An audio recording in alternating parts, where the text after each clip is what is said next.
currently working with EY's Ghana office as part of the assurance department. And I think for me, the goal there is to really get a good sense of how large businesses work from behind the scenes, and hopefully from there transition into a more finance-focused role. And apart from that, I'm also working on building a few business ventures on the side. So that's what I've been up to. I've been doing my national service with Ashesi as a research assistant in the provost office. And then in addition to that, I have also been volunteering with a non-profit that works to help Black women in STEM, specifically tech and finance. And then I'll also be going to grad school this fall to study biomedical engineering at Johns Hopkins. So I'm currently pursuing my PhD in aerospace engineering at Georgia Institute of Technology. And I'm focusing on electric aircraft propulsion with the aim of reducing emissions. I've also been working with Flight Technologies, a startup company that I co-founded last year in December with my friend. Our hope is to design and locally manufacture drones that we can use for your service delivery as well as agricultural purposes.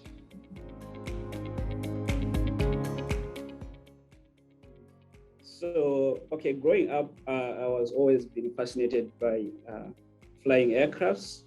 Like the idea that I'm seeing like a huge body floating in air, always inspired me. Like I wanted to know like how do this really thing work.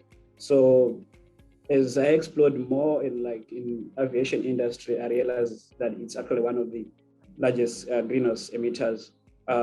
So kind of like my shift changed from only want to design aircrafts, but also to design sustainable aircraft. When I came to Ashesi, I was sort of bent on doing cybersecurity until I was selected as our team captain for our iGEM team, which is a synthetic biology competition that runs each year.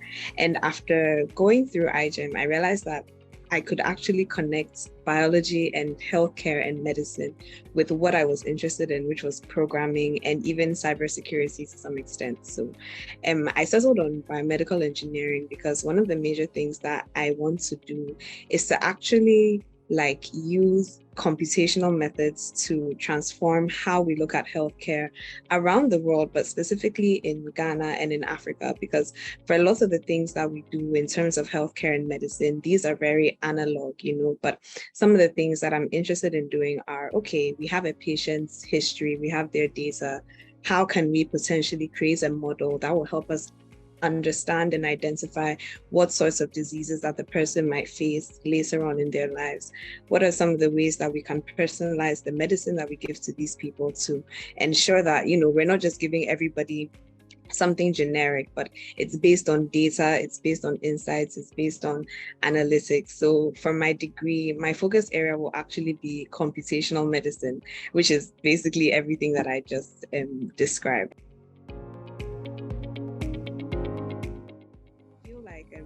One thing that I've really been struggling with thus far is just sort of not managing expectations, because Ashesi does train us to be excellent, and a hallmark of an Ashesi student is excellence. But just sort of having that balance of, I don't know everything, and I want you to know that I don't know everything. But as an Ashesi student, as an Ashesi alum, I'm willing to learn, and I'm willing to continue working hard to be excellent. The first one is drawing the line between compromise and empathy, right? Because I find that as a leader, you have to be empathetic, of course. One of the core values of leadership is empathy. And you have to be able to see life through the lens of, through other people's eyes, right? And figure out how to help them out and how to solve problems. At the same time, it sort of pushes you to compromise on certain values and certain standards that you may have already set for yourself. And that's been one of the pressures since leaving Ashesi in terms of leadership. The other one I would say is really maintaining a standard of excellence. And I think, I can only speak for myself, but most likely for my other panelists, it's harder to live up to your own expectations of yourself than even other people's expectations of you. And a lot of the time, there's that conflict internally that, hey, I know I'm supposed to be doing this, or I can do this better.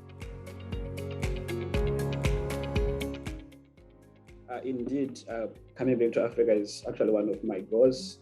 So, first and foremost, as I already said, like I co-founded a company in Zimbabwe that is manufacturing drones.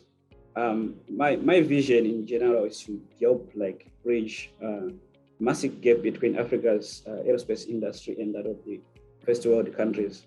And by now, by the idea of starting this company, I'm hoping that by the time I finish my PhD, I would have gained like experience, expertise, and I would have like made like meaningful connections with people within industries. With the hope that when I come back, I'll be able to scale up this company from not only manufacturing drones, but also assembling aircrafts as well, probably rockets. So I believe I believe that this is something that I cannot do alone, considering that considering the situation that Zimbabwe is in, and probably considering that most African countries were facing these challenges, economic challenges. So my idea is also to also consider helping others who are interested in aerospace, not only aerospace, but engineering, certain expertise that will help like make this vision like come into fruition. So that is my idea. I want to help other students, young people who are interested in education, engineering, computer science, everything, be able to study this program. This could be either through setting up institution or supporting current institution in Africa, because I don't want to rely on exporting expertise or skills from abroad and to make this, to make Africa a better place. So I want Africa to have our own engineers, our own skills, and this will only help to bridge the gap that I'm hoping to. So this is the idea that I have when I finish my graduate programs.